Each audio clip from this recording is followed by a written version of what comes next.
I'm Sam McKeag, and this is Saskatchewan. The second week of July, the tiny village of Craven, Saskatchewan grows from just over 260 people to more than 25,000. A music festival and thousands of fans move in, the valley echoing with the music of some of the biggest names in the biz. It's gone by Craven Big Valley Jamberee, Rock in the Valley, Craven Country Jamboree, before it became to be known as Country Thunder in 2017. These days, you can find iterations of it in Alberta, Florida, Wisconsin, and for a time, they were also in Iowa. This year, a new festival in Edmonton called Rockin' Thunder will launch, and he owns Big Valley Jamboree too. He is Troy Vollhoffer, president and CEO. He was born and raised in Regina, but these days he is a big name in Nashville. Troy's on the board of the Country Music Association and the Academy of Country Music. And 2 years ago, he was honored with the Academy of Country Music Lifting Lives Award and the Don Romeo Talent Buyer of the Year Award. So, how did he get there? And why is he taking his friends from Saskatchewan along for the ride? He's here to tell me about it. Troy, welcome to the podcast.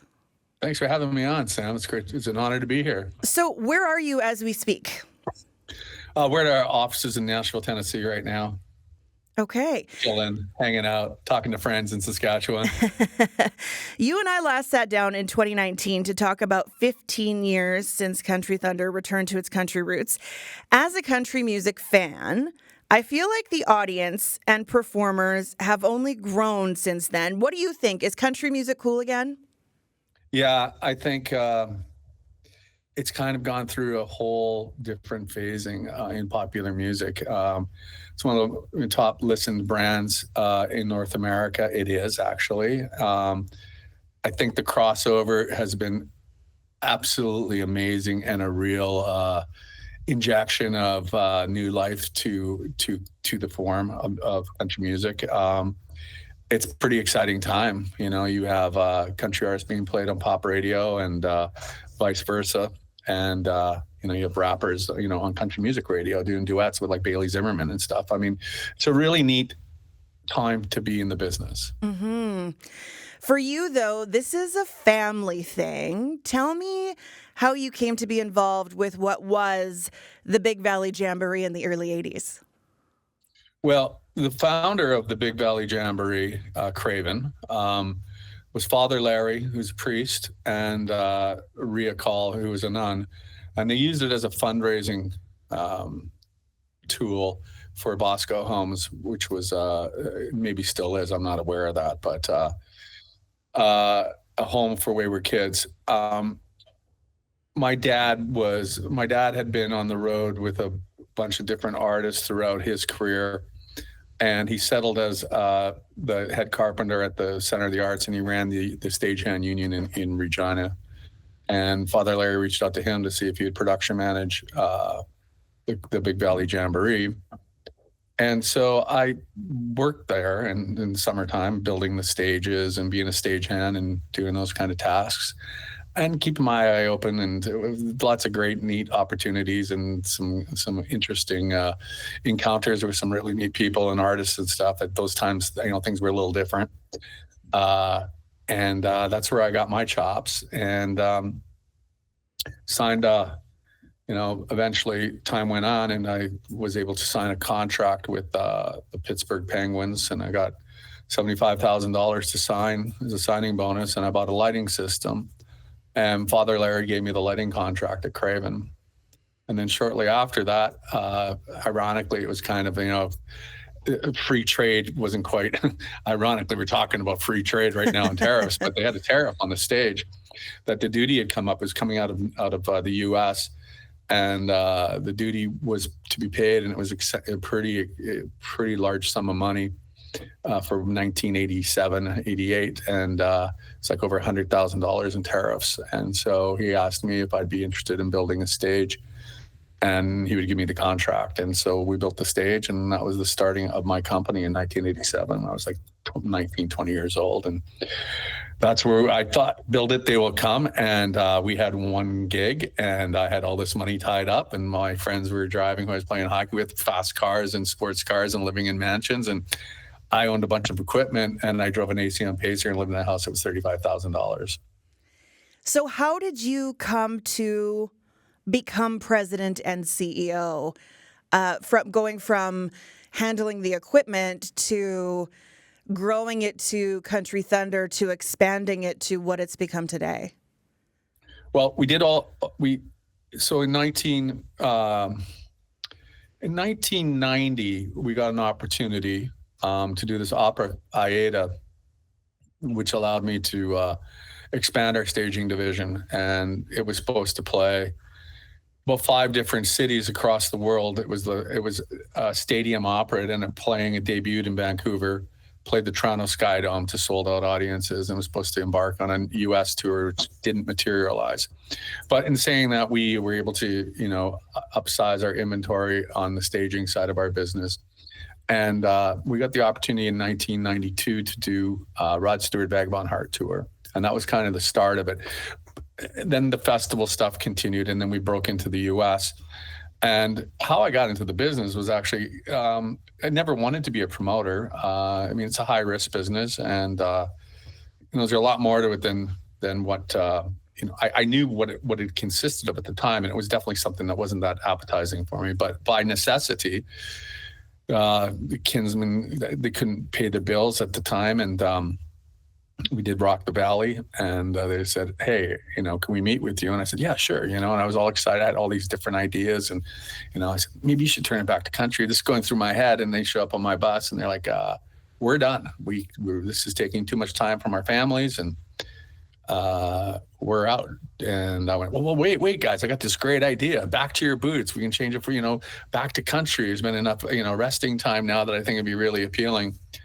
And they're like, no, you don't understand. We're out. We're tired, and we're out. And it's yours if you want it. And I took it over, and it was kind of interesting. So that's when we flipped the brand to Craven Country Jamboree, and at that time started scheming up and figuring out how exactly we were going to book the talent and facilitate this new show that we were going to do in Craven. And the irony of it was November the 16th, and we were going to announce the show. We would press conference, and I thought I had Tim McGraw. And at this time, Tim McGraw was the biggest act in country music. He had "Live Like You Were Dying," which is probably his career song, and it was a number one. It had been a number one for a long time, and had offers in on Lone Star, who were massive at that time, and this new kid named Brad Paisley. And who I did hire, and the only one I had confirmed at this particular time was Williams and Ree, which were the original hosts back in the early 80s. And so they're confirmed. But we're gonna do this press conference. I think I'm gonna have all these acts confirmed. I don't have anything. I get called at 8:00 in the morning, the day before the press conference, and it's like, Tim McGraw's passing on the deal. I'm like, oh my goodness. So now what am I going to do? And I couldn't get an answer on Paisley. I couldn't get an answer on Lone Star. So I'm going in there with Marty Stewart confirmed, Freddie Fender, and Williams and Reed to announce the greatest country music festival ever, which was going to be a total disaster in my thought process. So I'm sitting in my office in Regina at the time, and it's snowing cats and dogs outside. And I get a phone call at 5:00 at night from Robert Allen, who was the tour manager for Tim McGraw at the time, and the agent, Rod Essick from CAA. They're going, so and Tim McGraw was a production client of ours at the time. So I never relied on, using one business to offset the other business. I didn't think that was appropriate. And I left them 2 separate entities. And even to this day, they're 2 separate entities. But they called me and said, do you have the ability to bump the offer on Tim McGraw $50,000, and can you help them get the Commonwealth Stadium show confirmed? And I said, give me 2 minutes, called the boys over there in Camrose, and said, if you guys can get Tim McGraw done for X amount of dollars, I can get it done for you like in 5 minutes. They said, done deal. So we got back on the phone. I got Tim McGraw confirmed. So the part that I didn't understand was permission to announce. So Tim McGraw's confirmed. I go out to Gulf's to have this beautiful celebration dinner, and I'm relaxing finally, and we have a show. We have a great press conference announcement the next day. Everything's in line. The Leader Post called me. I said, Tim McGraw is the headliner. They're putting it into the newspaper front page. And my buyer, who's my friend, calls me up and goes, yeah, so how did you get Tim McGraw? And I explained the story. And he goes, I said, yeah, so we just announced. He goes, did you get permission to announce? And I'm like, what do you mean? He goes, well, if you don't have permission to announce, they can blow the date off. And I'm like, oh my God. So finally I got back with the manager and I'm like, are we all right? This is 10 o'clock at night and half a pack of cigarettes later. And he's like, finally I got a hold of him and he's like, Troy, when we confirm a date, that means that you can announce it. I said, so we have no problem. He goes, absolutely no problem. He's a British guy. My British accent's not that great, but it was pretty funny. And we did it and that was it. And that was the rebirth of Craven. And similar situations with Country Thunder kind of took place where we had run Craven successfully for quite a few years, and Country Thunder came about, and they came to me and said, would you like to buy it? And we obtained the 2 shows and then expanded on it, and then thought that it was a good idea just to kind of, have universal branding, and we could use that, from a marketing standpoint, internationally, and also from a corporate sponsorship standpoint, from a branding aspect. So that's how, hence, Craven became Country Thunder. And it's ironic because I look at some of our new fans and they call it Country Thunder so passionately, and then I see our older fans who call it Craven, and it's really neat. It's kind of cool. And I think the kids don't even know what Craven was. They just know what Country Thunder is, which is fantastic. Yeah, there are some of us who've been following this since the 80s who've rode the journey with you, the muddy years, the rainy years, the cold years. I'll never forget seeing Clint Black, and I could see my breath. And he said, Yeah. It's summer here, right? And it was so cold. So the festival really has seen everything. And you've talked about all of this expansion, but now you're expanding into the rock market. And I don't just mean with Nickelback last year at the festival or Def Leppard this year, but you have a whole new festival that's launching this year in Edmonton. Yeah, I mean, yes. So we're involved. We got a partnership in Winnipeg with City of Winnipeg that plays a festival on Wednesday and Thursday. And then Edmonton is Friday and Saturday. So to be able to route the rock acts into Craven, we needed a route. So a one-off just wasn't going to do it. So that's hence the creation of Rock the Thunder in Edmonton. And it's been really fun to put together because it's something that's a whole different animal. And we're looking forward to that. I mean, I will personally be in Craven, but the rest of the half of our team will be in Edmonton. But it has to play on the same weekend because we have to route the acts. And so, unfortunately, I go where my home is, and I love Regina and I love Saskatchewan. So that's where I'm going to spend my weekend, is in Saskatchewan. How are the other markets and festivals the same but different? Well, it's really, it's really neat, Sam, that you mentioned that, because each of those festivals have their own identity. And why I say they have their own identity, they have different fan bases geographically in each center. Like, let's take Arizona, for instance. It's a real mix mash of, traditional country fans with pop country fans. I mean, I went in there with this idea of kind of transitioning into more of an alt country lineup. And we got hammered. It didn't work out very well. So we reverted back to a traditional pop country lineup, and it was a smash again. So you learn the tastes of what your concert goers are, and you learn, kind of what they're, we sell 8,000. We have 8,000 pre-sold Arizona campsites sold right now for 2026. So these people have been handing these down to their family members, and it's quite a tradition. So, we already have a built-in 22,000 person audience without, going outside of the campers. And, that one does, 30, 35,000 a year in folks. But it's in an old movie set, they used to shoot Westerns.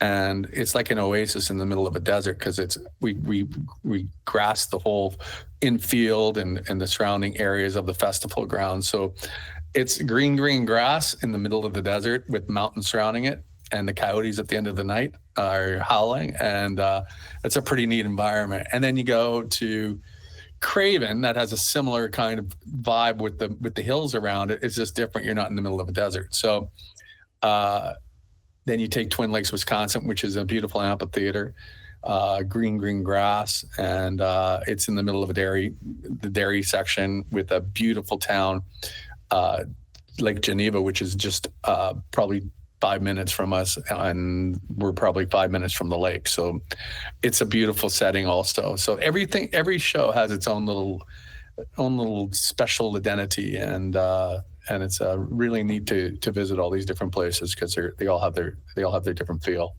Can you pull back the curtain a little bit? You talked about permission to announce and some of the mistakes you made early on and the things you may have learned the hard way.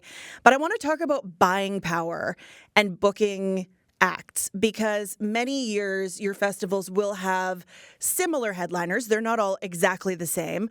What does having multiple festivals give you in terms of leverage with those really big names? Well, what's been really what was the changing for me in regards to my professional profile was once you become the client, you get a lot of attention. So, they're trying to sell those acts to me and for our events, and that changes the dynamic a little bit from me trying to sell my production entities to managers, and it's a different place. So that changed the profile of everything. Buying power is very important. We spend probably close to $22 million, $23 million a year on talent, and so we're a pretty big player. I mean, we're not Live Nation, but from an independent standpoint, we spend a lot of money, and the acts are costing a lot of money. But that's kind of where we're at right now in the marketplace, and so it's a big spend. Okay, I do want to talk to you about politics, but only in the way that they pertain to the dollar and tariffs, because this affects your bottom line huge in bringing Canadian artists to Canada. And I know that there are lots of great Canadian artists who have played the festival, but some of the biggest names in country music come from where you are right now, and bringing them north of the border is expensive. How much do tariffs play into your business and hurt maybe the cost of what you're bringing in? Well, the exchange rate is probably the biggest hurdle that we have. You're trading between 1.39 and 1.40. I mean, that's 40% on top of what the fee is. And it's hard to pass that on to the consumer because you don't have that ability. People just won't. So you have a tolerance of what you can charge, even though, $1 million is $1.4 million. And $1 million nowadays for headliners, that's not even the top line. I mean, I don't think people really understand what the fees are for these artists. $1 million used to be a top fee. Now it's not even. It's a middle of the road fee. So, it's $1.4 million in Canada, and we work through it, and we just hope that what keeps us coming back. That's just fact of reality. I mean, the Canadian dollar, we were doing it one year, it was at par. I couldn't believe it. It was fantastic. We hope for a par dollar, but we are also realistic that doesn't happen, and probably won't happen. So hopefully, the exchange rate gets into our favor, but if it doesn't, we understand that. As long as the people come out to support the event, we can keep doing it. You are not without your own music in all of this. Tell me about that side of things. Well, I had this idea one day. I was out for a run, and I'm running, and I wanted to give something back to the food bank. I'm actually in Regina, and I thought, well, I'll do a little pre-party at Craven, with sell the tables for $500 or whatever. And once I did the math on it, by the time I'm done my run, and I was like, put in April Wine or some classic rock band or something like that, they're $35,000. There goes the profit. I have nothing left to give back to the food bank. I went, forget about it. Why don't I just put my band back together? And I had a little hobby band, wrote some songs, and so we did it, and we were able to give the food bank back a considerable amount of money. and we did the show, and it was a success. So we had so much fun doing it. The next weekend we're in Wisconsin. We said, we'll do it in Wisconsin. So we're in Wisconsin, and Big Kenny from Big and Rich were playing Wisconsin that night at our festival. And we played the after show thing, and also collected money for the food bank in that area. And we did the show. And after, I'm sitting on my bus after we're done, it's 2:00 in the morning. Big Kenny comes on, kind of few beers in, and he goes, "Hey man, I love your band. I want to record a record with you guys." And I'm like, "Oh geez." So I thought he had a few too many beers and was dreaming. And I woke up the next morning at 6:00 in the morning. He's calling me going, "Hey," I go, "Where are you?" He goes, "Well, we're down the road. We're in Eau Claire, Wisconsin now." And he goes, "How does September 5th, 6th, and 7th work?" My studio, I just put it on hold for our record. And I went, all right. So we went and recorded a record, and then we did another record. We had Butch Walker come out and guest on that record, the second record. So hence, I go and see Billy Bob Thornton, the Boxmasters, with his agent. And Billy comes on the bus and he says, "Hey, Nick says that you have a band and stuff." And I told him what the name of the band is, Fran Ran the Nervous Rex. Check it out if you're interested. And about 3 weeks later, I get a call from Billy Bob Thornton going, "Hey, would you be interested in coming out and opening for me?" Now that was 4 years ago. And we've been doing these tours every year, and we've got one coming up that launches in the end of August and takes us till the end of October. So it's a fun time for me. It's like my golf trip. How do you have time for all of this? Well, being a musician is a little different than doing what I do, because, we play for 30, 45 minutes, 50 minutes a night, and I have all day to work. So I work all day, and in my work, I can virtually be anywhere. So it allows me to work all day. You're in a new city every morning when you wake up, and it's game on, and work till about 3:00, do a sound check, come back, finish up your day, and take a shower and play the show. And then you never know what happens after the show. We always have fun times. Billy Bob will come on and tell old Hollywood stories, or he has guests who show up that he likes to entertain on my bus, because he's on a bus by himself with his band, and I'm pretty much virtually just my wife, my dog, and my tour manager on my bus. So he comes over and hangs out, and we have a blast doing it. So, Troy, do you ever find yourself surrounded by all these really creative, successful people and think, I came from really humble beginnings. My dad was a carpenter, and I did this. I built this. This is my life? Not really, because it's all a progression. I mean, it was a hard road. None of my children are involved in my business. They're all in show business. Every one of them are in show business. But, my son works for a management company that managed Bailey Zimmerman and Nate Smith and Nickelback. And my daughter works for a management company in New York that manages Eric Church and Annie DeRusso and Metallica and Disturbed. And my other daughter is Lucy Vollhoffer, Lucy Ball. She's an aspiring artist herself who has a pub deal, and she's a songwriter. And but none of them are in my business. My business is a tough business, and I'm just lucky that we've been fortunate enough to have the success that we've had. And I attribute a lot of that to the people I surround myself with.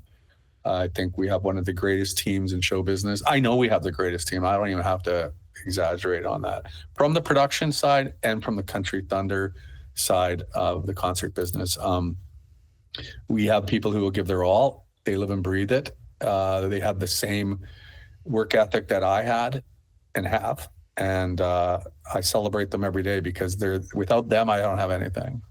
They're the glue that keep the thing together. A lot of that team are people from here that you have corralled into moving down there to the States with you and making this business. Why was it so important for you to take your friends and your OGs, as the young people call them, along for the ride?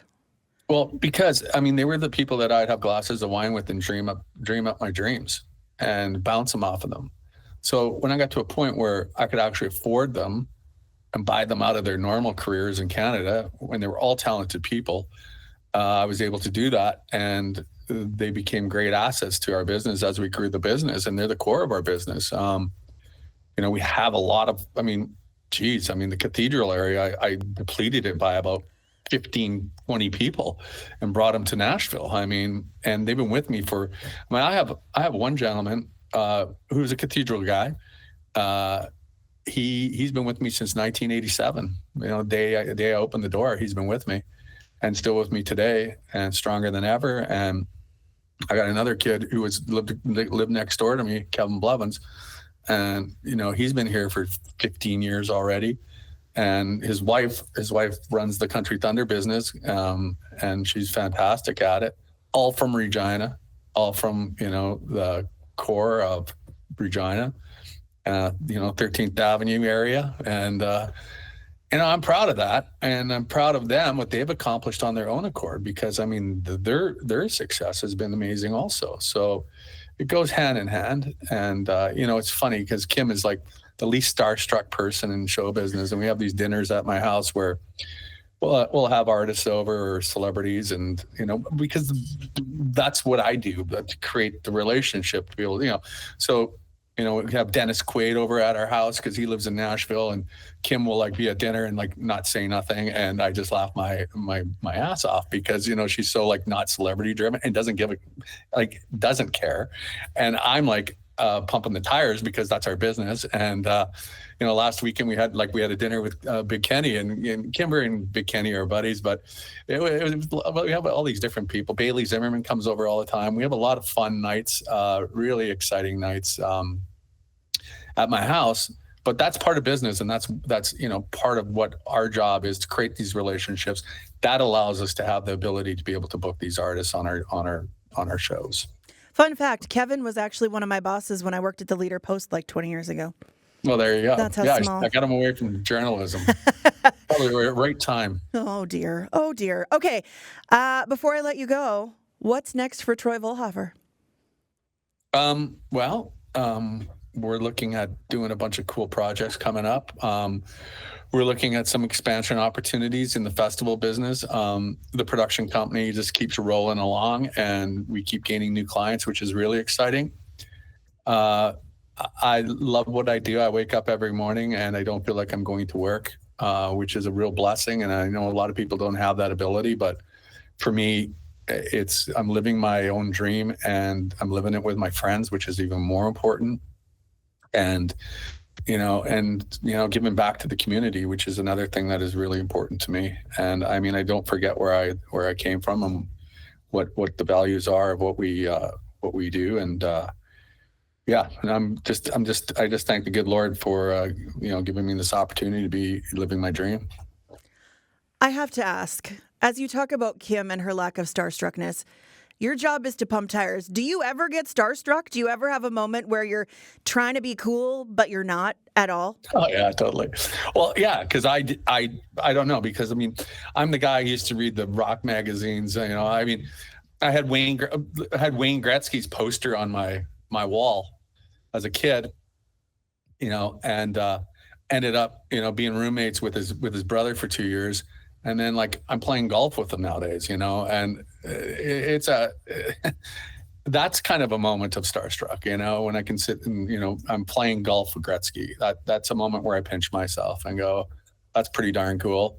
That was an accomplishment. I mean, it's funny, like Morgan Wallen came over for dinner and Kimber's over there and she's like, you know, kind of not even like acknowledging him, that he, you know, treats him just like a dude. I mean, the young guys are different. They come to me for a lot of advice and a lot of, help them with their paths and the journey through show business. So they're a little different, but the OGs, I dig the movie star guys. They're pretty cool because their stories are totally different than my stories. They're neat to hang out with. So yeah, and obviously the sports guys. Troy, this has been so fun. I look forward to seeing you out there, and safe travels in all of your crazy pursuits over the next little while. Well, hey, thanks for having me on. It's been a real honor to be part of your show.